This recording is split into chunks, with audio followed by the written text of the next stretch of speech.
Et aujourd'hui, on va apprendre sur l'intelligence artificielle. En fait, tu es un excellent vulgarisateur et formateur pour tout ce qui parle de l'intelligence artificielle. Il y a des gens qui l'ignorent. Il y en a qui pensent que ça va être juste un passage. Il y en a d'autres qui sautent beaucoup là-dessus. Il y a toutes sortes de monde. Oui. Je pense pas qu'il y a il y a beaucoup aussi de surenthousiasme. Il y a beaucoup de gens qui sont dans le marketing. Puis, donc, je suis un enthousiaste modéré. Là, Modéré.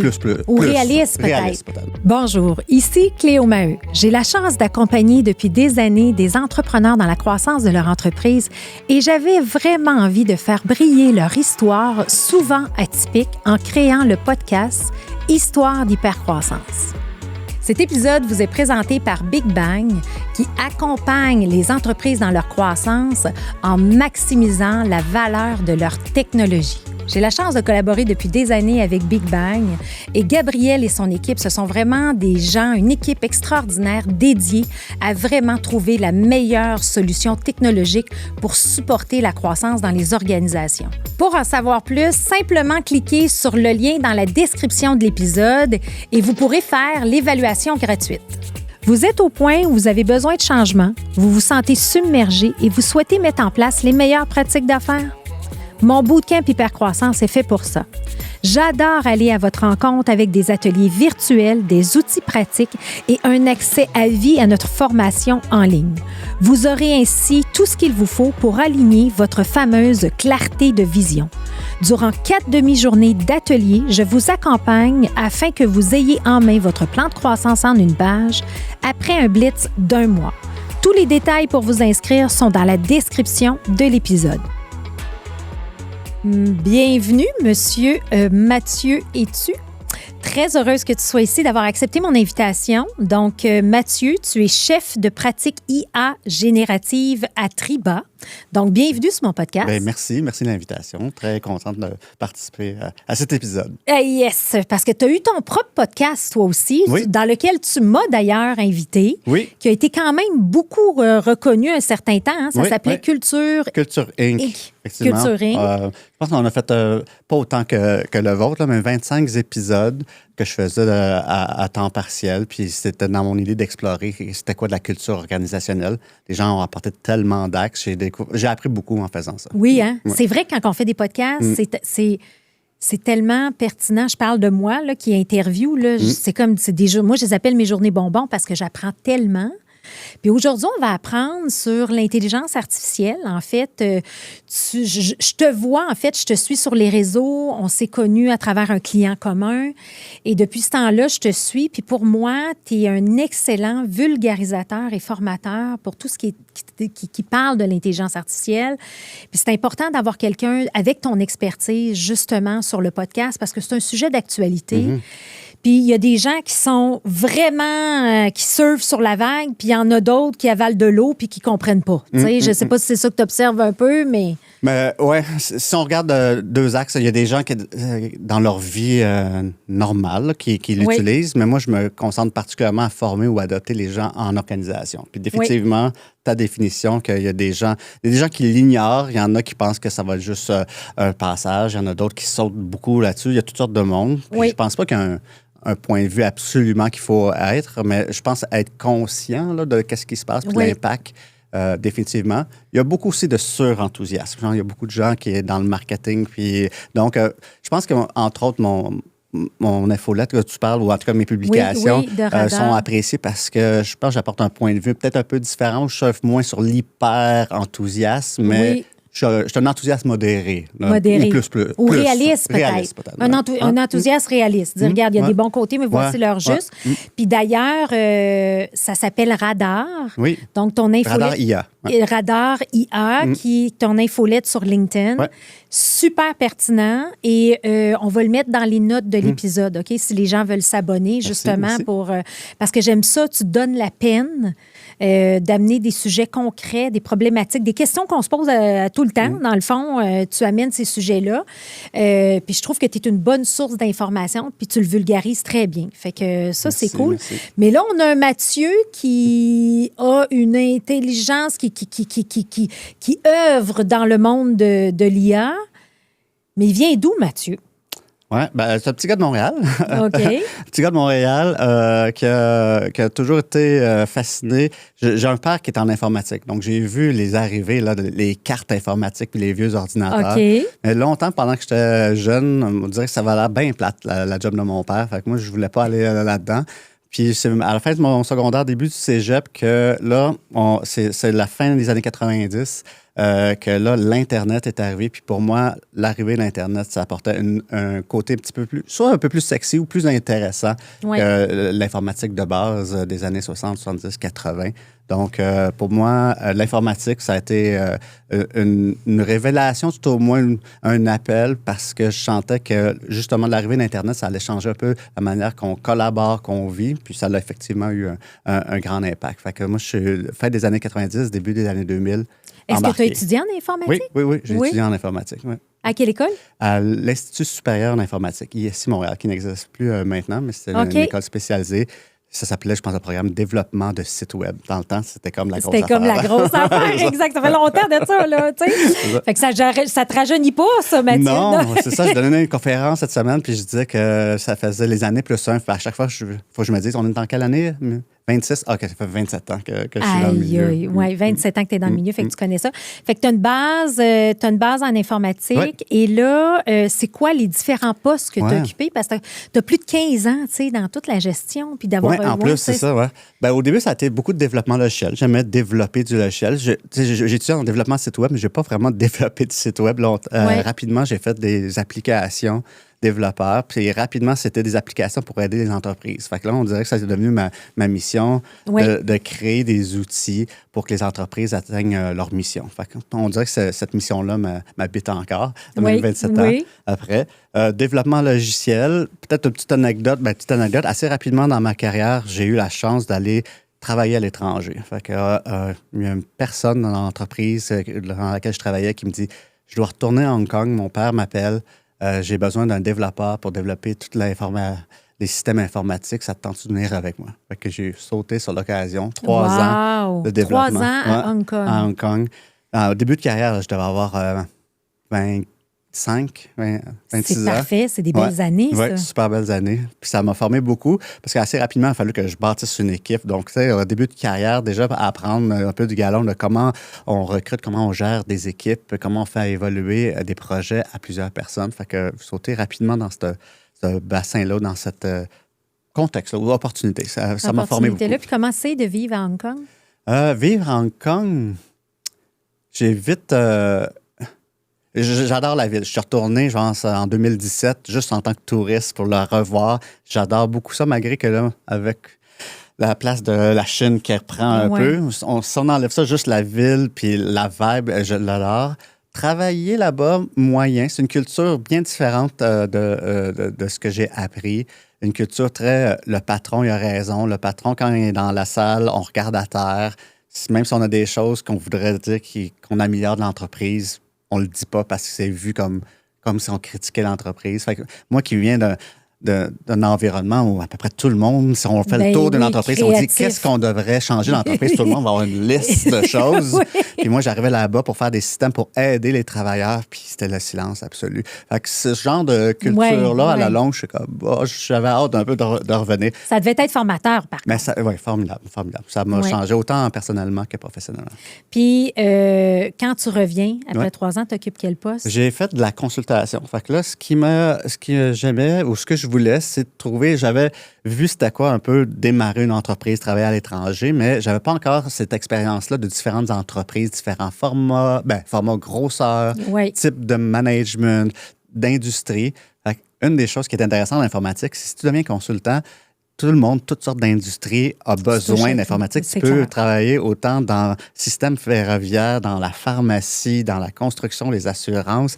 Donc, travailler en consultation en différents mandats, des 3 mois, 6 mois, ça a comblé un peu le curieux en moi de voir toucher la petite, la moyenne, la très grande entreprise. Fait qu'il y a du Hydro-Québec, Canadien National, que j'ai eu aussi la chance de travailler. Fait que tu as touché à tout, autant le public que le privé, j'imagine? Oui, c'est ça, parce que tu as cette expertise-là. Pour moi, ça aussi, c'est un autre apprentissage formidable parce que j'ai croisé des gens qui ont travaillé 35 ans dans la même entreprise. Ça apporte une certaine... certaines postures ou certaines expériences, mais de travailler à différentes entreprises, pour moi, c'était essentiel. Ouais. Puis tu as besoin, je pense, aussi de... Tu sais, tu es tellement curieux puis d'apprendre que tu as besoin de toucher à tout aussi. Hein? Ouais, je pense que ça vient un peu avec ma personnalité. Ouais. Avec ta personnalité. Fait que là, c'est quoi les différents postes après? Tu as été consultant? On fait de la consultation et ensuite... il y avait vouloir partir d'une start-up. Pour moi, c'était dans ma checklist de vie aussi. J'ai eu la chance de croiser une personne qui, lui, avait l'argent, l'ambition. Fait que j'ai été l'employé numéro 1 d'une entreprise. Start-up, ça ne voulait pas dire avoir ma propre entreprise, c'est de vivre là, le jour 1. Le jour 1. Le jour 1 de l'entreprise. Fait que je me rappelle très bien.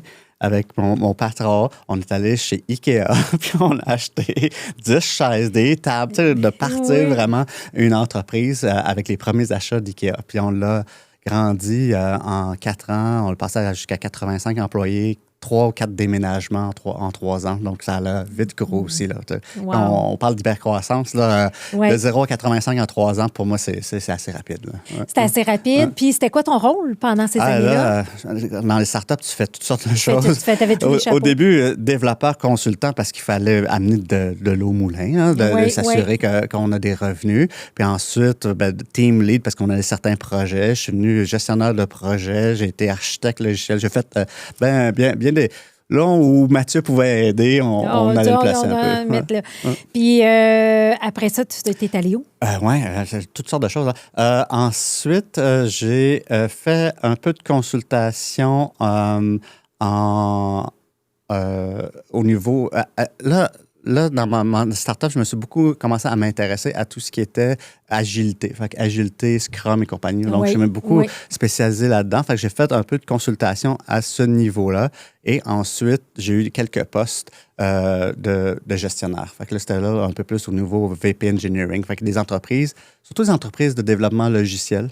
Comme JSoft, entre autres. Donc, JSoft, oui. Ça a été une très, très grande expérience chez JSoft de s'assurer que les équipes de développement logiciel vont bien, se développent bien. Fait que c'est là que mon intérêt beaucoup au niveau de la culture organisationnelle. Je me suis rendu compte chez JSoft, il y avait une réflexion assez poussée à ce niveau-là. Puis quand j'ai quitté JSoft, j'ai voulu comme le continuer, d'où le podcast qui a créé un peu Culturing, qui a été créé après mon départ. Mais tout ça pour dire que VP Engineering ou travailler sur un département, c'est plus juste choisir ou penser à la technologie. C'est pas juste non plus penser business, c'est penser à des humains. Quand il y a 60, 70, 80 personnes dans ton département, plusieurs équipes, mais là, il faut penser un peu à l'écosystème humain en plus que la techno. Fait que ça a été des... Et on va se le dire, n'importe quelle organisation qui travaille avec des développeurs, ça semble toujours être le profil le plus difficile à gérer. Je ne sais pas si c'est le plus difficile, mais c'est définitivement différent ou ça a ses propres distinctions. Ça a ses propres distinctions parce que, tu sais, c'est souvent des gens qui travaillent un petit peu plus dans leur bulle, hein, tu sais, puis c'est dur de créer cette cohésion-là souvent d'équipe. Il y a des fois...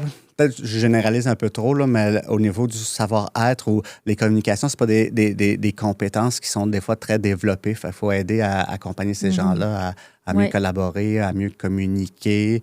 Puis toi, tu as appris ça où? Parce que, tu sais, moi, j'aime tout le temps ça. Tu sais, je te vois, là, tu sais, quand je me préparais, là, je voyais toujours, là, tu sais, toi, tu as un trio, là. Tu sais, moi, je pense que tu as une compétence qui est comme vraiment un trio, qui est la technologie, toutes les structures organisationnelles, puis la notion de l'humain. Tu sais, comprendre l'humain.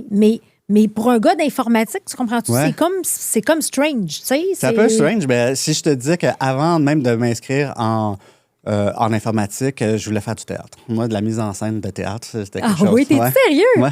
OK. Donc, je suis un peu d'un aspect... Un peu dans les deux univers. Tu as toujours œuvré comme ça. Je pense que ça vient même de mes parents. Mon père en informatique, ma mère vraiment plus artistique, même si elle n'a pas fait ça de sa carrière. Là, elle avait le profil. Okay. Donc, c'est un mélange de ces deux-là. Je pense que ça apporte ce côté-là de comprendre la business, la techno, puis comprendre aussi que des entreprises, c'est des humains, puis des humains à quelque part. Une entreprise, c'est plein de mini-entreprises. Hein. Chacun des humains qui en comprennent, c'est chacun ont leurs propres ambitions, leurs propres intérêts. Fait que c'est comme si on mettait plein de mini-entreprises ensemble pour collaborer. Fait que il y a ce côté-là d'écosystème qui m'a intéressé. Puis je pense que c'est aussi les premiers mandats, quand on lancé à 25, 26 ans à Hong Kong à bâtir des équipes, j'étais pas équipé là-dessus. Fait que j'ai lu beaucoup, je me suis inspiré des conférences. J'ai pas le choix, là. Ouais, non. C'était comme... Mais il y avait un intérêt parce que je savais rapidement, je me disais, ça ne peut pas être juste que des règles, ça peut pas juste... Il y a des choses qu'il faut comprendre dans les humains, puis chacune a des entreprises, des équipes. Ça va varier selon les humains avec qui on collabore. Fait qu'il faut connaître ça, il faut comprendre ça. Fait que souvent, quand j'accompagnais des gestionnaires, il y a ce côté-là de la lecture au niveau de la psychologie humaine. Même si j'en ai pas fait une profession ou même des études très poussées là-dedans, pour moi, c'est bien important que les gens comprennent avec quel matériel on travaille. Puis des humains. C'est des humains, exact, à la base. Ouais. Puis toute intelligence artificielle est gérée par un humain aussi. Ben, c'est ça, c'est drôle qu'on parle de ça parce qu'on va revenir à l'intelligence artificielle. Puis pour moi, c'est un outil formidable. J'aime bien dire que l'intelligence artificielle est au service de l'intelligence naturelle. L'idée un peu que l'humain a une grande force, puis il y a plein de choses dans notre cerveau, puis je pense qu'on est trop axé à faire plein de choses qui sont pas à la grande force. Fait que si on est capable de libérer la valeur cognitive de notre cerveau pour en faire de l'innovation, de la créativité, d'apporter le côté humain pour pas qu'on soit badré sous plein de détails que l'intelligence artificielle pourrait nous aider. Fait que j'ose penser que l'intelligence artificielle est peut-être un outil pour faire épanouir l'intelligence naturelle. C'est bien beau, un peu poétique, mais j'ai l'impression que c'est ça. Oui, mais c'est ça. Puis tout est dans la façon dont on l'utilise et on le positionne. Définitivement. C'est là que je vois qu'il y a des organisations qui sont on est un peu perdus, là. Bien, un peu perdus, oui. Mais tu sais, il y a des gens, il y a des dirigeants qui vont venir me voir et dire « Hey, je veux mettre de l'intelligence artificielle, je veux couper 20 de mon poste. » Pour moi, c'est comme pas dans ma mission. J'ai l'impression que l'intelligence artificielle pourrait aider justement les gens qui sont là à amener ton entreprise ailleurs que de juste avoir un peu plus de verre dans ta feuille de calcul. C'est ça, exact. Je comprends tellement, tellement. Fait qu'on comprend ton parcours, différents rôles de direction, différents rôles de direction et GSoft qu'on connaît bien, là, tout le monde. Oui, qui a été renommé WorkLeap, mais dans le temps, GSoft. J'ai rencontré de formidables personnes. Ça a été... Après, peut-être, mon expérience en Hong Kong, ça a été mon expérience la plus marquante, parce que autant j'en ai appris business que j'en ai appris technologie, que j'en ai appris culture organisationnelle. Parce que Simon Deben puis toute la gang de GSoft ont été dans les pionniers d'essayer de pousser la limite jusqu'à où c'est quoi de la culture, puis être un peu des innovateurs. Fait que la conversation de c'est quoi qui rend une entreprise particulière en dehors de ses produits. Qu'est-ce qui relie les humains entre eux? Ça m'a bien intéressé à partir de ce moment-là. À partir de la piqûre pour ça. Et là, dans le fond, tu es chez GSoft. On s'est croisés chez District M. Oui. Et là, tu es maintenant avec Oui, mais il y a eu un petit... c'est ça. Il y a eu un petit... moi, si je continue vers la fin, j'ai fait une pause, en fait. J'ai eu pas un ras-le-bol, c'est un gros mot, ras-le-bol, mais j'ai eu un moment où je disais, est-ce que je veux continuer ma carrière à faire du VP Engineering? C'est quand même de la technologie, des humains. Puis c'est souvent des entreprises au Québec qui sont souvent sur des montées. Fait que c'est souvent quand tu as des mandats, là, on m'appelait, je me disais, hey, on va grossir compagnie. Puis il y a des moments dans la vie, tu fais, c'est essoufflant. C'est essoufflant. Ben, l'hypercroissance, ils visent toute l'hypercroissance, puis ils ont du capital à investir, puis ils ont des résultats à avoir. Fait que c'est pas facile. Tu dis exactement les bons points. Puis à un moment donné, je me suis dit, je sais pas trop. Puis il y a eu un événement dans ma vie, on voulait fonder une famille. Il s'est arrivé aussi en même temps la COVID. Donc, COVID, à l'arrivée d'une petite fille dans la famille, ça fait j'ai pris 1 an de sabbatique. J'ai eu la chance de prendre 1 an pour l'arrivée de ma petite fille. Puis ça m'a aidé à réfléchir qu'est-ce que je veux faire après. Je sentais que je voulais continuer à aider des entreprises. C'était un peu ma mission. J'ai commencé comme développeur qui crée des outils. Puis là, je voulais continuer. Puis c'est là que je me suis dit, en revenant après le 1 an sabbatique, la formation. Je pense que la formation, c'est quelque chose qui va continuer ma mission, mais différent que d'avoir à gérer des équipes puis une croissance. Donc, j'ai eu 3 ans chez Pixis où on a vraiment favorisé l'agilité, Scrum. On était beaucoup dans ces formations-là. Et depuis 2 ans, j'ai fait le saut. L'intelligence artificielle a toujours été partie de notre conversation, mais c'est sûr que depuis l'arrivée de ChatGPT ou l'IA générative, fin 2022, 2023, quand on a vu ça arriver, j'ai cliqué, je dis ça va avoir un gros impact. Et je pense que les travailleurs, les organisations vont avoir besoin d'aide. Fait que c'est là que je me suis spécialisé là-dedans. Un peu comme en 99, quand j'ai vu l'arrivée de l'Internet, j'ai eu le même feeling. J'ai dit, en voilà une autre vague. Une autre vague sur laquelle je peux surfer. Mais ça fait que je pense que les gens vont autant avoir des bénéfices, mais des enjeux à sauter sur cette vague-là. Je pense que c'est encore plus complexe adopter l'IA que l'Internet.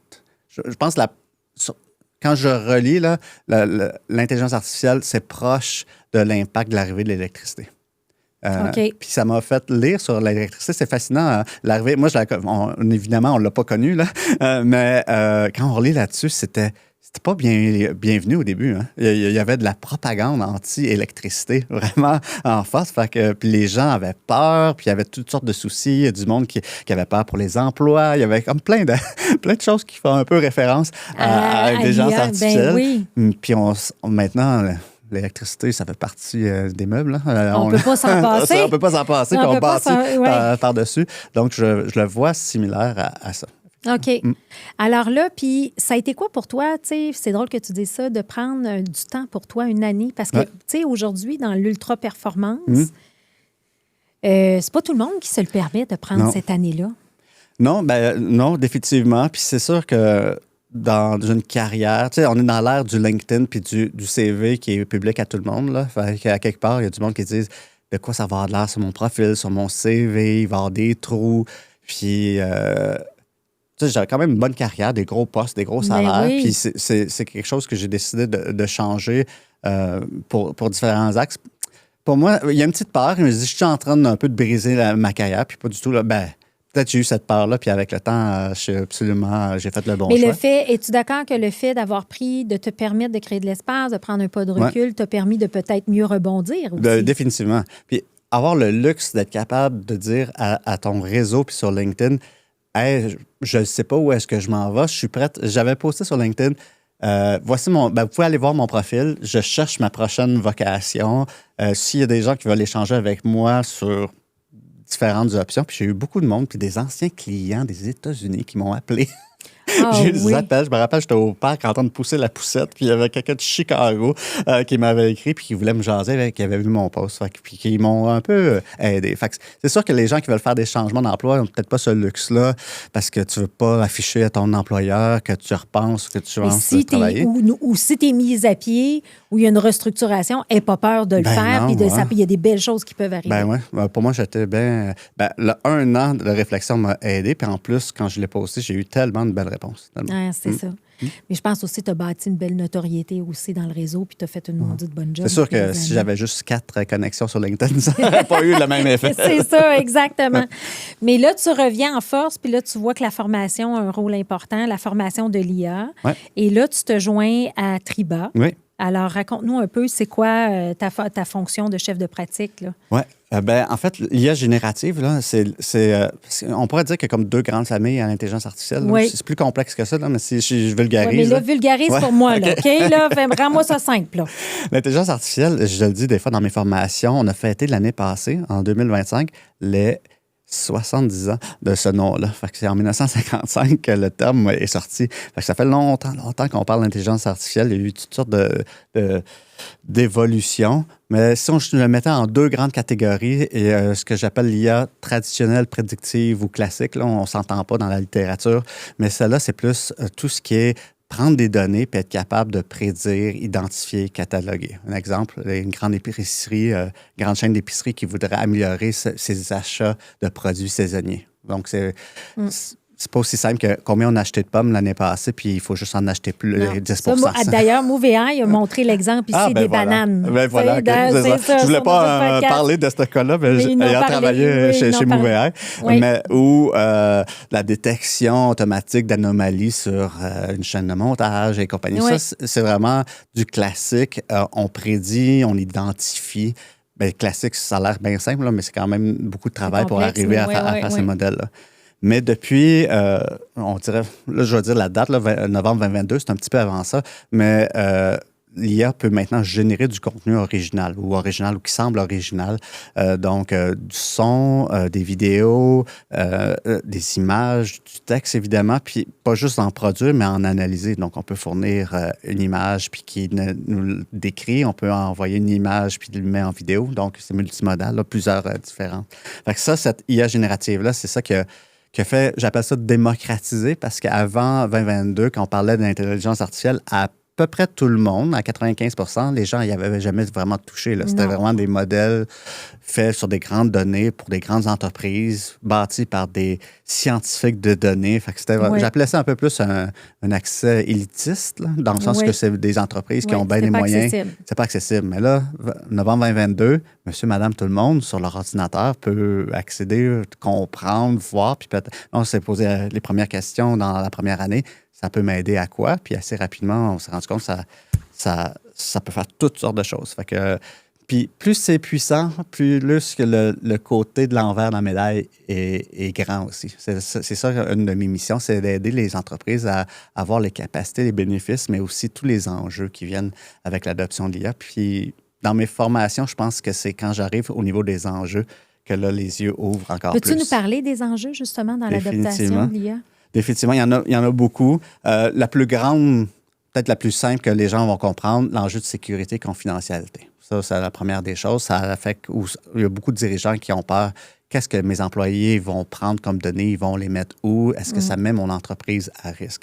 Ça me met à risque, puis définitivement, peut-être pas pour les différentes croyances ou visions, mais définitivement, il y a des enjeux de sécurité. Même d'autres types de sécurité, je te donne un exemple. On peut tellement facilement générer du vidéo facilement, du deepfake, que même les entreprises se font avoir. C'est pas juste sur les réseaux sociaux qu'on pense ou pas de la mauvaise information. Il y a un exemple assez flagrant d'une personne aux finances à Singapour qui avait reçu un courriel disant que tu dois transférer 10 millions à un compte X. Évidemment, elle a dit comme c'est faux. Elle a reçu un deuxième courriel disant « Je suis le CFO de ton siège social à Londres. Je veux vraiment te parler. Voici un lien Zoom. » Là, elle était un peu surprise. Elle est allée sur le lien Zoom. Elle a reconnu le CFO. Elle lui a parlé, posé des questions. Il y avait même 2 autres personnes du siège social. Elle a validé le tout, puis ils ont confirmé « Oui, il faut faire ce transfert-là. » Elle a fini l'appel. Elle a fait le transfert. Et on a appris après que tout ça, c'était faux. Même sur des appels. Le CFO de Londres était connu pour cette entreprise-là, avait fait des TED Talks, puis les hackers ont appris les modèles sur les TED Talks. Fait que maintenant, même en sécurité, il y a des grandes entreprises qui apprennent à faire des protocoles pour valider quand on se fait des questions, quand on envoie où on doit prendre des décisions assez majeures. Il y a des codes, il y a des mots secrets, il y a des choses, parce qu'on ne peut plus même se fier à certains appels Zoom live pour vous parler. Imagine. Fait que ça, c'est des premiers enjeux. Oui. Sinon, il y a d'autres enjeux que les gens voient moins.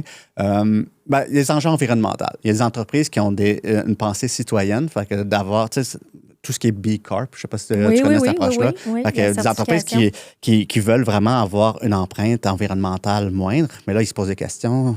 Ces outils-là, il paraît que ça consomme beaucoup d'énergie, effectivement. Mais lesquels en consomment plus ou moins, il y a une très grande opacité là-dessus. Fait que ça, c'est des enjeux d'être capable de suivre ou d'abaisser notre empreinte environnementale. Droit d'auteur. 2 choses. Si je génère du texte avec ça, est-ce que j'ai le droit de l'utiliser? Si quelqu'un me le réutilise puis le revend, non, avec Léo, tu génères un nouveau livre blanc sur une approche d'hypercroissance, mais il y a une partie qui a été faite avec l'IA. À quel point je peux l'utiliser? Fait que tous des enjeux de ça fait-tu partie ou pas de mes droits de propriété? Ça, c'est un premier axe. Le deuxième axe, c'est ces modèles-là, les ChatGPT et les Gemini, ça a été entraîné sur du matériel. Sur quel matériel? Le matériel est-il libre de droit? Il y a des poursuites présentement. New York Times, la presse, qui poursuivent les grands engins pour dire « Je pense que vous avez entraîné vos matériels sur du matériel que vous n'avez pas le droit. » Fait que les entreprises qui ont les propriétés intellectuelles très haut dans leurs principes, là, une association de journalistes, mettons, qui me disent « Moi, j'aimerais ça m'assurer que si on utilise l'IA, c'est de l'IA propre, là, de l'IA qui a été entraînée sur des vrais droits. » ou des droits, en tout cas, qu'il y a une rémunération. Ben oui, je comprends. Ben oui. Un autre enjeu, ça c'est nouveau, le terme « work slop », je pense que l'Office de la langue française le traduit en « travail dégénératif ». de plus en plus, les travailleurs utilisent l'IA, que ça soit normalisé ou pas dans leur entreprise. Et ensuite, ils s'envoient. Chloé, tu me dis, hey, tu peux-tu me préparer un dossier de recherche pour notre prochain invité la semaine prochaine? Je t'envoie un dossier. Puis là, tu le relis, puis c'est soit vide de sens, c'est tout croche. Il y a des choses qui ne sont pas vraies là-dedans. Fait que tu passes du temps à vérifier. Moi, j'ai voulu sauver du temps en utilisant l'IA. Je te l'envoie, puis tu reprends le matériel, puis tu passes peut-être plus de temps à corriger ou à revoir le matériel que ce que j'ai sauvé. Puis ça crée une frustration entre employés, puis une manque de confiance. Là, les gens vont dire, là, Mathieu, à chaque fois qu'il m'envoie des affaires, là, je ne sais pas trop, y a-tu fait ça? C'est ça. Fait que l'approche, puis l'invasion du travail dégénératif dans les entreprises. Donc, être capable de travailler sur la transparence, puis enlever le tabou. Est-ce qu'on a le droit ou pas? Dans quel niveau? Puis est-ce que je reste transparent ou opaque quand je me transmets du matériel entre collègues? Ça aussi, c'est un autre enjeu de l'IA. Fait que j'en ai une série de ces enjeux-là. Pas à peu près, mais c'est toutes des choses que, tu sais, moi, je ne suis pas dans ce milieu-là, mais j'y pense pas, mais c'est tout logique, qu'est-ce que tu dis là. Puis ça, c'est tout sous la pointe de l'iceberg, là. Tout à fait. Parce que là, tu as la pointe de l'iceberg. Tu dis, c'est extraordinaire, l'IA. Là, c'est comme les gens là, ne voient que ça, mais il y a plein d'enjeux qui sont en train d'arriver. Là. C'est ça. C'est pour ça que je disais il y a quelques minutes, plus c'est puissant, plus que le couteau il est tranchant des deux bords, dans le sens que ça peut faire tellement de belles choses, mais ça peut tellement faire de mauvaises choses aussi qu'il faut vraiment être alerte. C'est pour ça c'est un peu ma mission, là, c'est d'aider les organisations à autant comprendre les bénéfices, les capacités, mais d'être capable. On ne peut pas toutes les prévoir, puis je ne peux pas avoir un plan d'attaque sur tous les enjeux, mais au moins si les dirigeants puis les travailleurs sont au courant qu'il y a ces enjeux-là, pour moi, au moins de monter les consciences pour que quand ça arrive, ça adapte, les gens ils se font « Hey, Mathieu en avait parlé », puis il y a même certains sujets qu'on peut être un peu plus proactif. Là. Parce que, tu sais, c'est là que ça revient à ton enthousiasme réaliste. Là. Oui, c'est ça. Les gens sont surpris un peu dans le sens « Hey, toi, Mathieu, là, tu sors l'IA partout. » Puis c'est comme « Ouais. » mais je pense étant tellement plongé dans l'accompagnement des entreprises puis des travailleurs là-dedans que je vois les enjeux. Fait que, si les gens me disent « On devrait-tu adopter l'IA ou pas? » Ma réponse est définitivement oui. Mais ça vient avec une série de mais. Ça dépend de votre culture, de vos employés, de votre gestion de risque, parce qu'il y a plein d'enjeux. Mais je pense que l'ensemble des enjeux ne dépasse pas les bénéfices globaux. Les bénéfices qu'il va y avoir. Ouais. On n'a pas le choix d'aller de l'avant puis de plonger, mais il faut le faire, comme tu dis, de manière consciente, en respectant la sécurité, en étant informé. Là. Oui. Puis une autre chose que j'aide beaucoup les travailleurs, c'est un autre enjeu, je dirais. Ces temps-ci, c'est mon plus grand des travails au niveau des travailleurs. C'est pas juste montrer comment des chats GPT fonctionnent, des créateurs de contenu, de vidéos, mais c'est de changer l'état d'esprit dans les organisations de je devrais-tu utiliser l'IA, oui ou non? Il y a trop encore cet effet-là binaire de hey, c'est pas blanc ou noir, là. Les gens me posent la question, hey, tes articles sur LinkedIn, Mathieu, tu utilises l'IA? Puis là, c'est pas la bonne question, selon moi, parce que bientôt, on va utiliser l'IA partout. Un peu comme quelqu'un disait, t'as-tu utilisé un ordinateur? T'as-tu utilisé tes mains pour faire de la face? Comme, oui, mais à quel niveau? C'est ça, ouais. Donc, c'est plus comme, qu'est-ce que tu as utilisé ou à quel niveau tu as utilisé l'IA? Parce qu'un article, là, un exemple, là, à l'échelle 0, ça pourrait être, je n'utilise absolument pas l'IA, je l'écris. Tout le point-virgule, tout manuellement. Puis à l'autre bout complètement, ça pourrait être, tu cherches constamment des sujets, puis quand tu en trouves un, tu l'écris, puis moi, je le lis, puis c'est correct, je publie. Fait que ça, c'est l'échelle complètement. Mais entre les deux, là, il y a plein d'autres niveaux. Il y a plein d'autres niveaux, puis il faudrait trouver, puis j'aide les travailleurs à trouver ce bon niveau-là. Fait qu'un exemple, ça pourrait être, je l'écris, puis je le fais réviser par l'IA. Et trouves-tu des redondances? Peux-tu me travailler un peu des manques de fluidité dans certains bouts de mes textes? Ça peut être juste un réviseur. Au milieu, ça pourrait être, j'en écris un petit bout, ça l'inspire, ça donne le ton, il en fait une deuxième, je le corrige un peu. Fait qu'on fait ça comme si je travaillais à deux. Ou plus, j'y donne des grandes lignes, des directions. Je veux un article qui veut ça. Voici mes points de vue. Tu connais mon style d'écriture, écris-le. Il l'écrit, je révise, j'ajuste des choses. Fait que là, on est un petit peu plus loin. Fait que c'est ces échelles-là que j'aide les travailleurs à trouver le bon niveau parce que c'est pas 0-1. Ça va être souvent entre les deux, puis il faut trouver le bon niveau selon mes expertises, le temps que j'ai, la criticité du résultat. Il y a plein de critères qui vont faire que les gens devrait placer ça. Mais j'aime vraiment ça, la façon dont tu l'amènes, parce que c'est les bonnes questions qu'il faut se poser. C'est pas de dire je mets tout ça là-dedans, ça fait mon offre de service, je la revise plus puis je l'envoie. Ça fait trop de chat, le monde va s'en rendre compte. Là, à un moment donné. On s'en rend compte, puis la qualité sera peut-être pas là, ou ça va devenir peut-être moyen, parce qu'à quelque part, hein, c'est des modèles qui ont appris sur ce qui a déjà été fait. Fait que si tu le lances puis tu ne le quittes pas, il va te sortir quelque chose de moyen, puis ton compétiteur va sortir quelque chose de moyen, puis on va tout être dans moyen. Fait que d'où l'intelligence humaine là, qui est importante. C'est ça, c'est de la placer. À quelque part, c'est où est-ce que mon cerveau d'humain a sa plus grande part de valeur à ce niveau-là. Fait que c'est la même chose que quand je travaille avec des gens plus en industrie créative. Là, les designers, on parle là, disant hey, on peut facilement créer des images, des photos, tout ça, les ajuster. Mais à quelque part, il y a des créateurs qui le voient. Ma conjointe est en télé-réalisatrice, donc elle aussi, elle se pose des questions. On va dessus.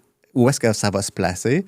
Pour l'instant, ça semble être plus comme ajusté. Je vais tourner des choses, on va créer des choses, mais des fois, on l'a tourné puis c'est un peu tout croche, la lumière n'est pas correcte ou on a oublié la montre. Tu sais, ça va venir comme en appui à la création plus que pour l'instant de complètement créer. Mais à quelque part, je pense qu'il va y avoir des choses qui vont être complètement créées, mais un peu comme... on pourrait faire une analogie, quand la bouffe en canne est arrivée, wow, tout va venir en canne. Non, il y a encore bien des gens qui mangent une bonne pomme ou du poisson encore. Fait qu'à quelque part, ça va trouver ça va trouver, c'est ça, comme quand il y avait la radio puis la télé est arrivée, on dit la radio va disparaître, puis aujourd'hui, on écoute des podcasts. Ou la télé va tuer le cinéma va tuer le théâtre. Tout a sa place. Ouais, tout le monde a sa place. Fait que c'est un peu ta vision des choses. Fait que tout a sa place. Puis quand une organisation... fait que là, on comprend les enjeux et les défis. Puis ça, je pense que c'est quelque chose qu'on ne parle pas assez. Hein, très peu, en fait. Très peu. Puis là, souvent, moi, je le vois, là, les présidents, là, ils partent sur des ballons. Puis là... Parle-moi pas là-dessus. Ouais. Tu comprends ce que je veux dire? Là? C'est comme, non, utilisez l'IA, puis garde, j'ai fait ça. OK, mais attends une minute. Là, moi, j'ai quelques théories là-dessus. Moi, aussi, j'ai travaillé, en fait, j'ai plein de présidents qui nous appellent et qui nous disent aide-moi à mettre de l'IA dans mon entreprise.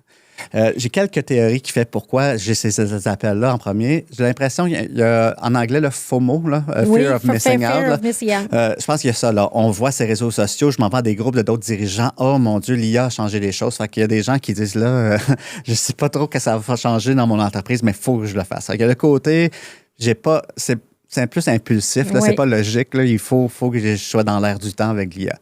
Le deuxième, je pense, c'est les présidents sont souvent sous le board d'un conseil exécutif. Ça vient souvent du CA qui, eux non plus, sont comme... Ils ne savent pas trop, mais il faut que tu en fasses. Dans les conseils, il faut que tu fasses, donne-moi ton plan. Fait que là, le conseil d'administration qui dit au président, donne-moi ton plan. Le président qui cherche des firmes pour les aider. Fait que c'est pour ça souvent qu'on a ces appels-là un peu étranges. Ouais. Selon moi, ça devrait... c'est pas un objectif, c'est pas une destination. L'IA, c'est un pont, selon moi. Ça t'amène à quelque part d'autre. Ça t'amène à un objectif. Fait que souvent, la première des choses, moi puis ma collègue, on dit peux-tu me parler de ton plan directeur ou ton plan stratégique 3-5 ans? Parce que j'aimerais bien ça, le savoir, parce que j'aimerais mieux qu'on travaille sur c'est quoi les axes de ton plan dans lequel l'IA pourrait venir sûrement avoir de l'influence et de l'impact. Et probablement te différencier du marché, de donner des avantages compétitifs. C'est ça. Ça part de l'optimisation individuelle à l'optimisation de chaîne ou d'équipe, à éventuellement à mettre ça dans tes valeurs puis augmenter. Puis ça peut même être des projets transformateurs. Là. Il y a certaines entreprises qui, ils changent leur modèle d'affaires à cause de ça. Je ne veux pas promettre ça à tout le monde, là, mais au moins, ça peut optimiser, ça peut décharger mentalement certains employés qui sont particulièrement en demande puis qui sont sur le point du burn-out. Il y a comme plein d'aspects. Puis même les travailleurs maintenant, c'est des risques, pas des risques, mais des arguments d'attrition, là, des gens qui partent parce que ton environnement, je vois mes collègues qui travaillent avec des outils bien plus intéressants, fait que j'ai le goût d'aller voir ailleurs. À l'inverse, dans l'attraction, quand les gens de plus en plus vont me dire, parle-moi de ta stack, et je veux voir avec quel type d'outils, fait que ça aussi, c'est un côté attraction. Puis là, on parle de, tu sais, j'ai lu là, dernièrement là, qu'on parlait qu'à Silicon Valley, là, l'implantation du AI amène un certain congédiement quand même, là, puis tout ça, puis qu'eux autres sont tout le temps comme 1 an d'avance sur la vague qui s'en vient chez nous. Tu le vois-tu, ça? J'ai sorti un article récemment là-dessus. C'est super dur.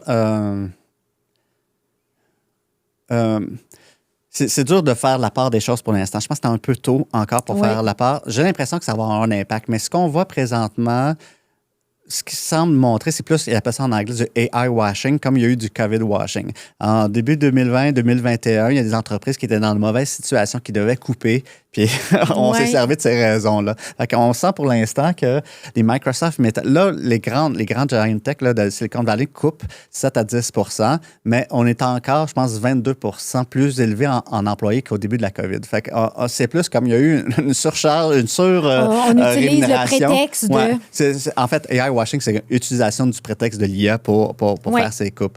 Mais si tu me demandes, est-ce que l'IA va avoir un impact zéro négatif sur les emplois, mon point de vue est plus varié là-dessus. Je crois que certains emplois ne disparaîtront pas, mais vont perdre en quantité qu'on avait besoin. Mais l'IA va apporter d'autres besoins. Fait que j'ai l'impression plus qu'en anglais, on appelle ça le jobs displacement par l'IA. Fait que c'est avoir une transformation. Je viens d'un monde du développement logiciel. Moi, je pense qu'il y en a beaucoup. Je suis un développeur de formation. Donc, je pense qu'il va toujours avoir besoin de développeurs, mais pas autant qu'on en a besoin présentement. Bien, c'est ça, exactement. Il va y avoir... Mais comme une évolution, comme la révolution industrielle, comme, il y a eu des grands changements tout le temps. Puis, mais définitivement. C'est un peu la même chose quand on pense à le changement... agriculture, là, quand les moissonneuses batteuses sont arrivées, tout le monde, je pense qu'il y avait comme 60 % de la population qui travaillait dans les champs ou sur la nourriture. Fait que là, il y en a beaucoup moins. Est-ce que ça empêche que présentement, il n'y a plus personne qui travaille en agriculture? Non, il y en a encore, mais pas mal moins. On n'est pas à 60 % de la population à travailler là-dessus. Fait que ça change. C'est très difficile de définir savoir de quoi le milieu de l'emploi dans 30 ans, mais 50 ans, mais définitivement, je ne suis pas doom là, dans le sens de penser. Non, je suis d'accord. Je le vois comme ça aussi. Puis, il y a toujours un équilibre, peu importe les grosses évolutions ou transformations. Puis, comment... des histoires un peu à succès que tu vois là, de l'IA, là, les impacts positifs, parce qu'on a commencé avec les enjeux, mais quels sont les impacts positifs de l'utilisation de l'IA dans certaines organisations? Définitivement libérer les humains à des choses, des tâches répétitives, que notre cerveau tombe vraiment sur... donc, être capable de travailler mieux. Un des dangers, c'est que on sauve du temps, mais on va juste plus vite. Fait que là, ça crée d'autres enjeux. Là. Fait que, mais définitivement, d'être capable de... Les meilleurs succès, c'est quand on est capable de se rendre à la maturité, qu'on redésigne un flow de travail, puis le flow est pas mal mieux maintenant avec l'IA parce que là, je peux me concentrer aux bonnes choses. Quand j'entends des gens qui disent « j'aime pas mal plus ma job depuis qu'on a refait le design, puis j'ai plus besoin de faire ça, puis je focus sur le contact humain. » J'ai besoin de mon vrai cerveau, c'est ça. Tu sais, le nombre de fois où, à la fin de la semaine, on se fait dire « Hey Mathieu, t'as-tu le temps de penser à ça? » Non, j'ai pas eu le temps. J'ai pas eu le temps de penser à ça. Ça veut dire que penser, ça, c'est quelque chose qui est propre à moi, puis j'aurais dû avoir le temps. Fait que, essayer de libérer un peu plus, là, comme oui, j'ai eu du temps pour réfléchir. Mais il y a une approche, c'est en ça, on appelle ça... j'ai beaucoup de termes anglais parce que ça vient, c'est récent, correct. Là, puis on va trouver les termes francophones. Ils appellent ça le AI Brain Fry. C'est l'approche où on utilise tellement l'IA dans notre journée qu'on part des choses en parallèle, puis notre cerveau, à un moment donné, à la fin de la journée, comme on est dans une drôle de zone étrange où j'ai juste trop fait de choses en parallèle qui a pondu beaucoup de textes à analyser, à penser, à réfléchir, que j'ai pas été capable de replacer. Fait que j'ai l'impression qu'une fois qu'on va avoir placé ça, puis que les designs de workflow sont en train de revoir un peu comment nos équipes travaillent. Mais définitivement, j'ai vu plusieurs équipes qui sont vraiment contentes. Puis surtout, des entreprises qui négligeaient ou qui trouvaient ça triste qu'on ne pouvait pas parler autant aux clients. Fait que, être capable tellement d'aller voir plus souvent le client, comment il fonctionne. Quand je vends un produit, mettons, là, les équipes de vente, les équipes de support dans lesquelles on a mis de l'IA, puis qu'ils peuvent vraiment, sont contents d'avoir plus de temps à offrir faire la vraie qualité. Job face-to-face, puis la valeur devient là aussi. C'est ça, la relationnelle. Là, on garde l'humain. Là. Fait que ça, c'est des cas de succès. Il y a une équipe de construction qui... À chaque jour, il faut qu'ils sont en construction sur les champs, puis qu'il faut qu'ils ouvrent des laptops pour aller mettre le projet à jour, des éléments et compliqués. Et en fait, j'ai vu des projets d'IA, c'est des agents conversationnels, ils se font appeler sur leur cellulaire, ça dit « Salut, c'est Chloé et je suis ton assistante. Hier, tu me parlais de ce projet-là qui était presque fini, puis 2 autres choses, tu peux-tu me mettre à jour? » Puis là, il parle au téléphone, il parle à Chloé, il pose des questions, il raccroche, puis le système est mis à jour. C'est ça, on s'en va là. Oui, mais c'est live, ça, puis je l'ai vu, fait qu'eux sont-tu contents? Puis même, l'entreprise avait de la misère à trouver des gens qui chassaient les contracteurs, là. C'est vraiment plate d'avoir toujours à les chasser. Puis à chaque fois qu'ils décrochent, ils font comme bon, c'est encore elle qui veut savoir. Mais c'était difficile à trouver. Il y avait beaucoup d'attrition dans ces rôles-là. Fait que des entreprises là-dessus qui demandent au focus sur les choses importantes. Bien, c'est ça, que de rentrer. C'est drôle que tu dises ça parce que, tu sais, nous, dans mon entreprise, justement, la gestion des podcasts, tout ça, on a mis en place un Monday, tu sais, automatisé toute la patente. Mais tu sais, je suis la première à ne pas l'utiliser. Je sais que c'est important, là, mais tu me dis, tu sais, là, je veux développer mon propre agent pour dire, OK, mets-moi une tâche, telle affaire, mais je veux pas y aller dedans. Je n'ai jamais le temps, là, moi. Tu sais, j'étais en intervention. Fait que ça, j'adore ça, cet élément-là qui s'en vient. Là, ça va être. Puis comment tu différencies, tu sais, pour le commun des mortels, là, tu sais, on sent qu'il va y avoir. Tu sais, à l'époque, tu avais Microsoft, Apple, tu sais, tu as des choses. Là, tu as comme le.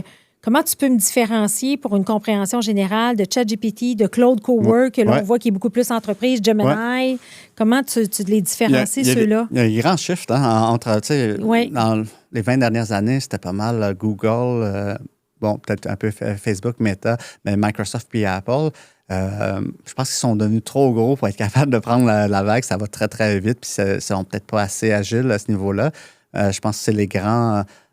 Pour l'instant, là, ceux qui font vraiment de l'influence au niveau de l'AI, c'est OpenAI, ceux qui sont derrière ChatGPT. Anthropic, c'est des anciens. Il n'y a pas grand monde qui savent que c'est des anciens de OpenAI qui ont quitté en moyennement bon terme ChatGPT. OpenAI, avant même que ChatGPT novembre 2022 soit publié, qui était contre un peu l'approche ou le manque de sérieux au niveau de la sécurité, de la confidentialité et de l'intégrité. Donc Claude amène ça. Claude, Dario Modèle et sa conjointe ont cette approche-là. Là. C'est pour ça que je pense qu'ils ont le vent dans les voiles. Il y a eu toute l'histoire aussi avec le ministère de la Défense. Là. Je ne sais pas, vous avez suivi ça. Pete Hegseth, le ministère de la Défense, de la guerre aux États-Unis, a dit, vous avez jusqu'à vendredi pour enlever les garde-fous de Claude parce que notre système, on doit utiliser sans garde-fou votre système, sinon vous êtes out vendredi 5 heures. Puis, beaucoup de gens de la communauté AI disaient à Dario puis Anthropic comme pas lâchez pas, mais tenez votre bout. Puis ils ont tenu leur bout. Ils ont perdu le contrat Anthropic, mais je pense qu'ils sont restés intègres.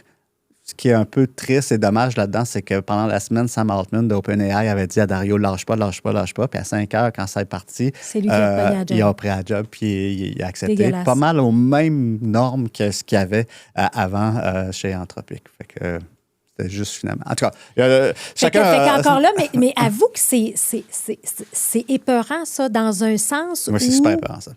Ça devient des gens... Ultra puissants. Tu sais, c'est des gens et leur volonté à être droit intègre, ou croche, là. Tu sais, c'est ça, intègre ou... C'est épeurant, ça, parce que on ne sait jamais comment ça va virer avec le temps. Tu sais, je ne sais pas si...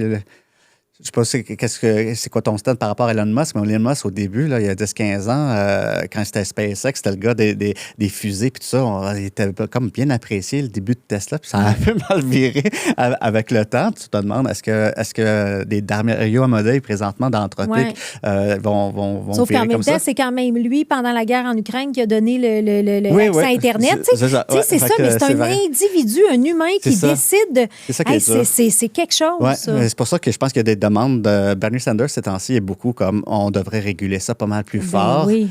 Mais en même temps, là, il y a toute la course contre les Chinois ou contre d'autres. Là, fait qu'on ne veut pas trop réguler pour qu'on veut rester à la tête de ça parce que il y a toute une histoire de politique et d'économie là-dedans.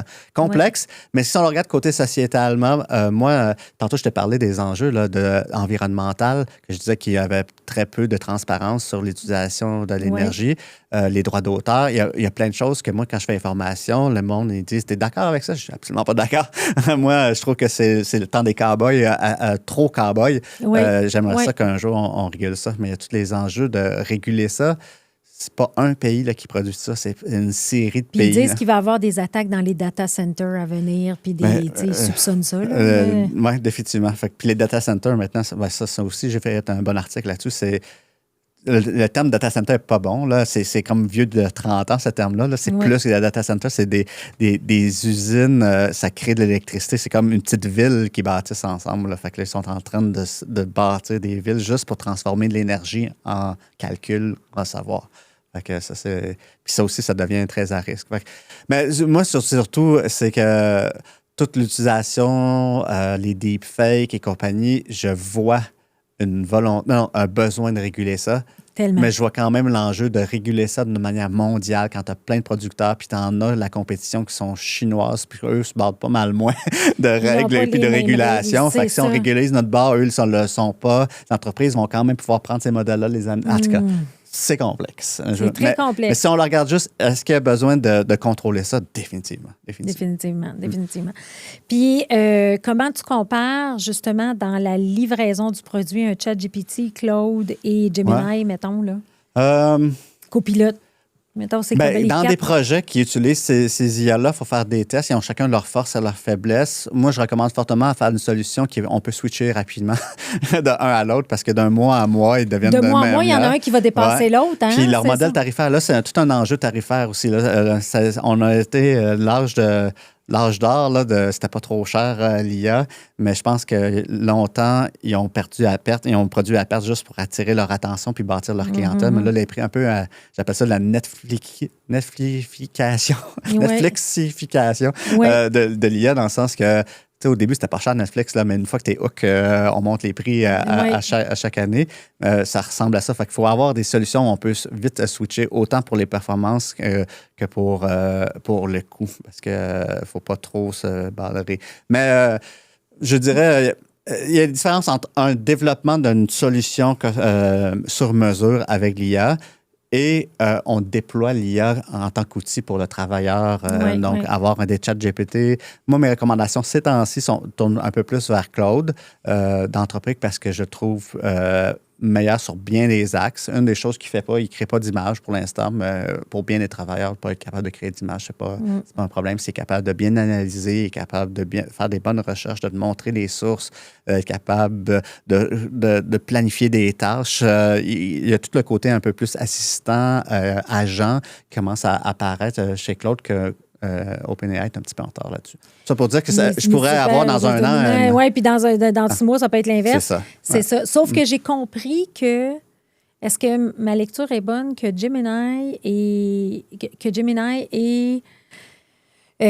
Chat est plus grand public, puis Claude Cowork s'en va vraiment vers l'entreprise ou pas nécessairement? Non, c'est l'inverse. Le dernier article que j'écrivais, c'était un peu l'inverse. C'est drôle comment ChatGPT était le plus grand public. Là. Ils ont ouvert à ça, puis ça a été des centaines de millions d'utilisateurs dès les premières semaines, mois. Donc, OpenAI a longtemps été le grand public, puis Claude était souvent perçu comme le responsable, le côté un petit peu plus comme underground. Puis là, ça l'a changé un peu dans le sens que Claude, il y a de plus en plus d'installations en entreprise, mais Claude, maintenant, offre Claude Cowork. On peut avoir facilement des fonctionnalités sur son ordinateur, un assistant qui peut te créer des PowerPoint, analyser du matériel, apprendre des skills. Il y a plein de choses qu'on peut faire avec ça. Puis, OpenAI, quand j'ai lu, comme vous répondez quoi à ça de votre côté? Parce que ChatGPT, ça reste un textbox qui nous écrit des choses. Oui, il peut faire un peu de choses en arrière, là. Mais eux, ils ont bâti ça sur je pense qu'il s'appelle OpenAI Frontier. Puis pour l'instant, il est juste en bêta-test dans les grandes entreprises. Fait qu'il y a comme le switch entre le grand public avant qu'il s'en vienne plus business, puis le plus business qui s'en vient un petit peu plus grand public. OK. Donc, ils veulent aller chercher part de marché. Définitivement, j'ai l'impression, pour l'instant, si on regarde la progression, c'est Anthropic qui a une plus grande progression. Gemini puis OpenAI sont assez de retenir leurs utilisateurs. OK. Puis Mathieu, là, comme toi, là, qui connais ça, là, comme, tu sais, je veux dire, tu as quand même une bonne connaissance, puis tu es curieux de tout ça. Comment tu l'utilises dans tous les jours, toi? Oui, quand je te dis mon niveau de collaboration, donc ça varie beaucoup. Une des choses qui me sert beaucoup, c'est la veille technologique. Ça bouge beaucoup.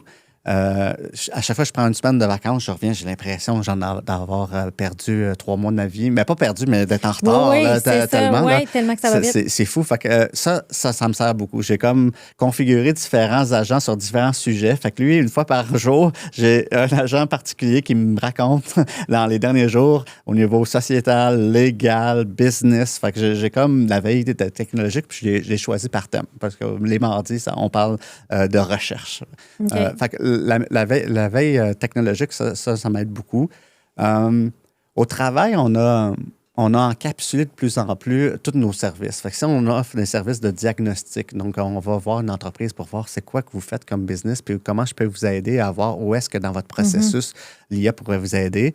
Mais on avait écrit notre intelligence, on l'a un peu documenté. Il faut poser ce genre de questions-là, puis quand il y a ce genre d'enjeux-là. Mais ça, plus on le documente, mais plus qu'on l'encapsule dans l'IA. Fait que là, maintenant, ma grande force, mon grand devoir, c'est d'aller poser des questions, d'enregistrer, mais d'être live quand je pose des questions pour poser les bonnes questions. Mais ensuite, je repars ça à travers, puis j'ai déjà un bon pitch, là, parce que toute mon intelligence organisationnelle, on l'a documenté. Là, à l'entrée, j'ai tous les enjeux, j'ai posé les bonnes questions, puis même mon guide de questions, l'IA m'aide à dire « Oublie pas de poser ce genre de questions-là dans ce contexte-là ». Pour moi, c'est d'être live, de bien comprendre, puis ensuite d'utiliser l'IA pour en faire une partie. C'est sûr que je ne l'envoie pas aux clients aveuglément, mais ça me sauve une grande partie parce que grosso modo, j'aurais fait la même chose. J'aurais réécouté le texte. J'aurais fait « Ah, là, oui, c'est vrai, là, à ce niveau-ci. » Ça me connecte entre mes entrées avec les clients puis ce qu'on propose. Mais ça ne fait pas que aveuglément, j'ai quand même du travail, mais je dirais, mon travail, c'est plus comme, je leur recommande-tu vraiment ça avant ça ou pas? Fait que là, j'ai du temps pour y penser. Puis des fois, je ne l'enverrai pas tout de suite parce que j'ai dit que ce serait la semaine prochaine. Mon draft de rapport, il est peut-être prêt le soir même ou le lendemain, mais j'ai quelques jours pour réfléchir, aller relire un petit peu, puis comprendre. Ce que j'aurais peut-être pas eu, j'aurais peut-être eu une semaine à écrire et compagnie, puis leur envoyer le travail. C'est là que tu utilises ton propre jus de cerveau pour ton intelligence, pour être capable de créer de la valeur. L'humain est là. Puis la plus grande, les gens me demandent, on commence par où? Il y a plein de réponses là-dessus, mais une des choses qui revient souvent, je leur dis la parole. Les gens comme pourquoi? L'IA avec la parole, je dis oui, la parole. C'est 2 choses que je trouve qui vont changer, améliorer grandement votre vie. Là, c'est on passe beaucoup de temps à écrire sur un clavier. Je ne sais pas si toi, mais moi, j'écris beaucoup. Oui, j'ai mon doigté. Oui, c'est ça. Entre autres, là, de débarrasser pour être capable de juste échanger. Fait que quand j'ai un article à écrire, là, j'écris plus trop les grandes lignes. Je réfléchis avec mon ordinateur, puis ça écrit bien. Puis Whisperflow, entre autres. Whisperflow, il y en a d'autres, là, qui font vraiment, qui traitent le texte. Mais avant, je n'étais pas un grand fan de transcription automatique. Je passais plus de temps à corriger ce qu'il voulait, mais maintenant, il y a l'intelligence artificielle là-dedans. Il comprend vraiment que je suis en train de faire un listing. Fait qu'il va faire un listing. Quand j'ai dit « Ah non, c'est pas ça que je veux dire », mais il écrit pas « Ah non, c'est pas ça que je veux dire ». Il a comme compris. Oui, il a comme compris, puis il va te le faire. Tout ça l'a sauvé. Fait que d'être capable de, juste sauver du temps, mais 2, de réfléchir autrement parce que mon cerveau n'est pas pris à écrire les choses. Là, je peux réfléchir en parlant. Fait que ça, c'est la première des choses. Je dis, essayez d'enlever le plus possible d'écrire, l'IA peut vous aider. Puis ensuite, toutes les rencontres que vous faites entre collègues, avec des clients et partenaires, il y a plein d'intelligence organisationnelle là-dedans. Il y en a plein. Si vous êtes capable de l'encapsuler puis être capable de la réutiliser éventuellement, parce que dans les rencontres qu'on va faire de retraite stratégique, de décision, d'orientation, il y a des décisions, mais 2, on peut la redocumenter puis augmenter notre intelligence pour que, quand il y a des situations, l'IA peut venir nous assister parce que ce qu'on a décidé ou discuté la semaine passée, c'est rentrer dans notre intelligence organisationnelle. Fait que commencer la parole, là, autant de toi individuellement que toutes nos réunions, selon moi, c'est encapsuler de l'intelligence pour aider à prendre les meilleures décisions. Moi, j'utilise, écoute-moi, ce que je détestais le plus, parce que, tu sais, maintenant, je fais 2 jours de retraite stratégique. Moi, là, ce qui me puait au nez, là, c'est de me rasseoir une demi-journée puis faire un post-mortem puis de leur envoyer toute l'information. Fait que là, j'ai commencé à utiliser Plod AI. Puis là, j'ai monté mon template que je veux de résumé. Puis là, j'enregistre. Puis là, le soir même, je suis capable d'envoyer tous les liens avec les sommaires. Puis je pose les questions, dire OK, qu'est-ce que je devrais discuter dans 3 mois quand je revois mon client? Fait que là, j'ai comme mon assistant qui vient m'aider avec ce qui a été discuté et je suis même, pendant mes retraites, quand on arrive à formuler les priorités, mettons, là, annuelles ou trimestrielles, je vais mettre le sommaire qu'on a discuté, par exemple, avant midi. Puis là, je vais dire, OK, y a-t-il des angles morts qu'on a oubliés, gang? Fait que ça devient un outil comme hyper précieux. Puis moi, j'ai pu, là, tu sais, de faire l'espèce de résumé. Mais, tu fais presque naturellement ce que j'enseigne. Quand je travaille avec des travailleurs à utiliser l'IA, puis à développer, j'appelle ça l'esprit critique, où est-ce que l'utiliser, puis comment être capable de bien l'utiliser. J'ai dit, pensez le mode des 3 C. C'est quoi les 3 C? C'est commis, collègue, coach. L'IA peut t'aider dans ces 3 niveaux-là. Tu en as décrit pas mal de ceux-là. Oui. La transcription automatique du texte, puis être capable de le regrouper ou tout au moins connaître qui y en est, c'est un peu comme un commis. L'IA est capable d'en faire. Ensuite, être capable de regrouper ça en sommaire puis de structurer ça, c'est plus comme un collègue qui aurait pu dire « Hey, j'ai cette transcription-là, tu peux-tu me remettre ça plus en format présentable puis structuré, enlever les doublons? » Ce que je t'encourage à faire, peut-être que tu l'as fait, tu l'as juste pas mentionné, tu pourrais dire hey, j'ai animé cette formation-là chez moi qui était la facilitatrice. Agis comme expert, peut-être même de telle approche. Pour me benchmarker, pour me dire qu'est-ce que j'ai fait de bien, pas bien. Pas bien ou qu'est-ce que j'aurais pu faire mieux. Le coacher aussi. Fait que commis, collègue, coach, avec la même source de données. Hein? On s'en rend compte, mais c'est différents axes. Oui. Moi, je lui demande, en fait, c'est vrai que je pourrais lui demander comment je pourrais m'améliorer, mais moi, je suis plus quelles questions je devrais poser pour la prochaine atelier. Oui, c'est ça. Là, ça, c'est plus au niveau C, comme un collègue, aide-moi à le faire. Mais le coach, c'est d'y demander, je pourrais lui demander qu'est-ce que je devrais faire pour m'améliorer. Le modèle de ChatGPT, d'OpenAI puis d'Anthropic ont lu à peu près tout ce que l'humain a écrit dans les 35 000 dernières années. Fait qu'il y en a de la sagesse cachée là-dedans. Là. C'est clair. C'est clair. Mais sauf qu'il faut être capable de le prompter bien. Là. Si tu as des écoles de pensée, si tu as des influenceurs, si tu as des approches, il faut lui dire. Il faut comme lui donner des orientations. Si tu passes ça juste bien commun, je t'envoie le texte, dis-moi ce que je devrais améliorer. Non, mais il faut que tu sois capable de dire... faut que tu sois actif dans certaines sections. OK, bien c'est bon, je vais faire ça. Parce que, tu sais, moi, j'aime Jim Collins, tu sais, il y a plein de gens que je suis là-dedans. Il y a forte chance qu'il ait analysé de ce matériel-là et qu'il soit capable de... j'aime ça. Ouais. Fait qu'on répète les 3 C. Commis des tâches répétitives à faire, pas besoin de cerveau. Collègue, des choses qu'on peut donner à un collègue mais qu'on n'a pas puis qu'on aimerait avoir. Puis coach. OK. C'est de te donner ton propre feedback. Oui. J'avais parlé avec Mathieu Dumont, tu dois connaître, le Didac. Mathieu Dumont avait dit... Qui a travaillé chez Software Clip. Oui, c'est ça. C'est ça. Puis, tu sais, Mathieu, dans le fond, il était tu sais, parce que, tu sais, un des gros enjeux actuellement dans les organisations, c'est le développement du leadership, right? Oui. Ça reste... Puis, moi, ce que je réalise, puis quand Mathieu était venu il y a plusieurs années sur le podcast, tu sais, il avait dit faut mettre de l'avant des cultures d'apprentissage dans nos organisations. Là, ce que tu es en train de dire, puis là, j'ai hâte, je vais recevoir là, bientôt Patrice Ménard de PMML, qui, lui, a donné des plots à toute sa gang, puis tout le savoir collectif de toutes les discussions sont en train d'être organisés, centralisés pour développer un cerveau d'entreprise. Oui, moi, je suis bien d'accord avec ça. Puis, là, aujourd'hui, on n'est plus dans des LMS, là, tu sais, on n'est plus dans des Learning Management Systems. On est comment je suis capable de documenter ça puis d'avoir une base de données pour aller chercher mes affaires, mais on n'a même pas le réflexe de ça, je trouve. Mais tu vois, on n'a pas ce réflexe-là parce qu'on n'a peut-être pas les bons outils ou la facilité de le faire avec quoi je le fais, mais l'approche d'un cloud cowork avec les skills, là, je reviens avec le terme skills, il va y avoir le terme, là, mais d'être capable d'équiper nos agents avec des habiletés. Fait qu'imagine que je dis, hey, j'ai besoin pour ce projet-là, de quelqu'un qui connaît la marque de Triba, qui connaît tel genre de choses, puis qui a cette approche-là, mais je pourrais partir ce genre d'agent-là, j'y équipe de ces skills-là. Il y en a 2 de l'extérieur, mais il y en a une qui vient de l'intelligence. Donc, on va encapsuler, puis éventuellement, on va bâtir des collègues avec des habiletés qui, des fois, viennent de l'extérieur, puis il y en a plusieurs qui vont être d'une autre. Fait que c'est un peu ça qu'on est en train de faire. Fait que l'intelligence organisationnelle, au lieu que ce soit dans des LMS où il faut la consommer, je pense qu'on va pouvoir soit la consommer, c'est comme, hey, montre-moi ça où j'ai des questions à te poser, mais je pense qu'on va pouvoir même l'actionner dans certains contextes. Conversation, puis tu es capable de l'amener, là. Définitivement. Ouais, fait que l'apprentissage, là, on n'a même pas parlé des enjeux sociétals comme la place dans les écoles. Ça, c'est un autre enjeu, là, mais on se concentre. Mais rapidement, comment tu vois ça?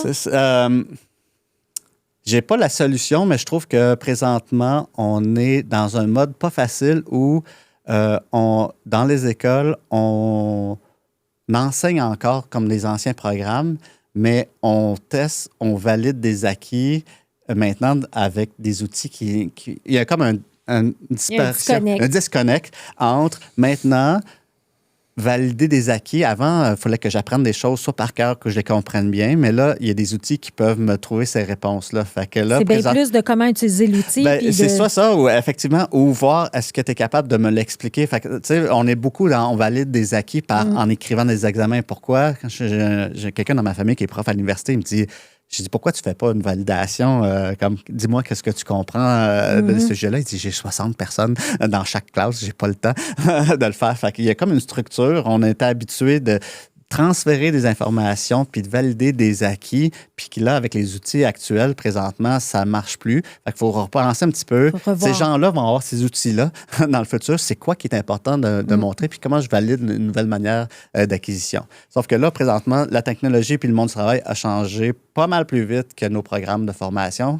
Fait que là, on est dans un moment gap, il n'est pas facile de faire. Mais comment on valide ça, puis dans quel contexte? Je n'ai pas non plus les solutions, mais quand je vois les ministères de l'Éducation ou les politiques d'IA des universités, je suis comme, non, il manque un bout de dire, on doit quand même revoir l'ensemble du système. Tellement. Puis, tu sais, je regarde mon fils qui est à Brébeuf, là, tu sais, puis lui, tous ses travaux, tout est passé au détecteur d'IA. Puis là, il y a des professeurs qui les rencontrent, des menaces. Puis là, avez-vous avoué, avez-vous, tu sais, telle affaire. C'est ça, moi, quand on a sa bonne approche. C'est ça. C'est comme, à la limite, apprends à le travailler, mais comment on va utiliser l'intelligence de la personne qui a travaillé avec l'IA? Ça revient à la question, ton cerveau va servir à quoi dans le monde futur? C'est ça que je dois former puis valider après. Exact. Mais c'est pas en passant des examens ou en faisant un travail, une dissertation. Tu vas élever le niveau de conscience puis préparer le futur. Non. C'est ça, cette obligation-là, cette interdiction-là à l'école, je pense que ça fait juste forcer les gens à contourner les règles encore plus. C'est pas la même chose pour les entreprises qui disent vous n'avez pas le droit d'utiliser nulle part. Puis c'est bloqué. Là, il y a même des entreprises qui tu peux pas aller sur chatgpt.com. Mais qu'est-ce qu'ils font sur leur cellulaire? Ils déconnectent, ils s'en vont sur le réseau normal, puis ils ont un chat GPT, puis ils écrivent là. Mais c'est clair, ils veulent pas. C'est ça.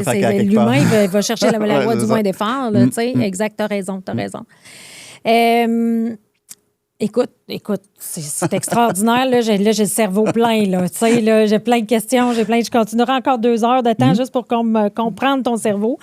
Avec Triba, tu développes quand même des formations qui sont accessibles. Oui, on a des formations privées que les entreprises nous appellent, mais on a aussi des formations publiques. OK. Puis, tu sais, ça change vite. Là. Moi, c'est une des choses qui est un des plus gros challenges. J'ai fait de la formation sur plein de choses dans ma vie, là, mais faire de la formation sur l'IA, c'est demandant.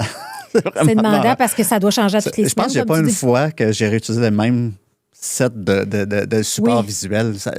Même si c'est à 3 semaines d'intervalle, il y a toujours quelque chose qui change. Il y a toujours quelque chose. Mais il y a de la formation qu'on va mettre dans les notes de l'épisode. Ouais. Donc, à quel endroit? Sur Iserta et les affaires. C'est pas mal nos formations publiques qu'on met. Et on peut vous contacter. Oui, définitivement. Sur gotriba.com, c'est notre site web qui va changer bientôt. Je pense que si vous cherchez les formations sur notre site web, c'est pas super clair encore, mais définitivement, si vous me suivez en ligne sur LinkedIn, j'en parle souvent. Parce que tu es très actif. Donc, c'est le bel endroit pour connecter avec toi. Puis d'être capable d'avoir... Puis je pense que tu es vraiment un très, très bon vulgarisateur. Mais en même temps, tu es capable de vulgariser des enjeux et des problèmes complexes qu'on ne pense pas. Fait que c'est ça que j'apprécie tellement de toi, Mathieu. Là, c'est comme, wow! C'est un peu ma mission, là, d'essayer de pas juste... Les gens voient et disent, je sais utiliser ChatGPT. Je suis comme, c'est pas juste savoir utiliser, c'est développer notre esprit critique puis savoir où le placer puis être conscient des enjeux. Oui. Fait c'est surtout ça. Puis ça, c'est difficile à trouver dans des vidéos ou juste en le testant. Il faut être accompagné. Il faut être accompagné, c'est ça. Ça prend l'humain. Oui, voilà. En bout de ligne. Ça revient dans ta trilogie. Mieux maîtriser l'intelligence artificielle. Mieux maîtriser ça. Puis le Mathieu de demain, il va être où, lui? Ouais, le Mathieu de demain... je sais pas, il veut apprécier la vie. Fait qu'il va essayer de voir comment les technologies font qu'on peut découvrir les belles choses sur la planète. Je pense qu'il va vouloir voyager, il va vouloir apprécier les belles choses de la vie. Mais je suis rendu à une étape où je me stresse pas. Il y aura, il va y avoir toujours avoir des enjeux pour les entreprises. Puis notre mission va rester toujours pareille, d'aider les entreprises à atteindre leur mission. Fait que... on va trouver. Bien, merci d'avoir partagé ta mission. Puis je pense que beaucoup de gens qui visent l'hypercroissance ont besoin de Mathieu. Bon. Alors, n'hésitez pas. Vraiment, très belle vulgarisation. Toujours un plaisir d'échanger avec toi. Merci, J'aime Chloé. Ça. Moi, j'ai comme l'impression de connecter avec ton cerveau. Là, c'est vraiment cool. Et je te remercie infiniment. Merci de l'invitation. Tout ton partage d'expérience. Vraiment. Oui. Un grand merci à Big Bang, qui est partenaire d'Histoire d'hypercroissance. Merci d'avoir été avec nous aujourd'hui. Si cet épisode vous a plu, prenez un moment pour vous abonner et nous laisser un commentaire. Cette petite action aura un grand impact car elle nous permet de toucher encore plus d'entrepreneurs passionnés comme vous. À très bientôt pour une nouvelle histoire inspirante.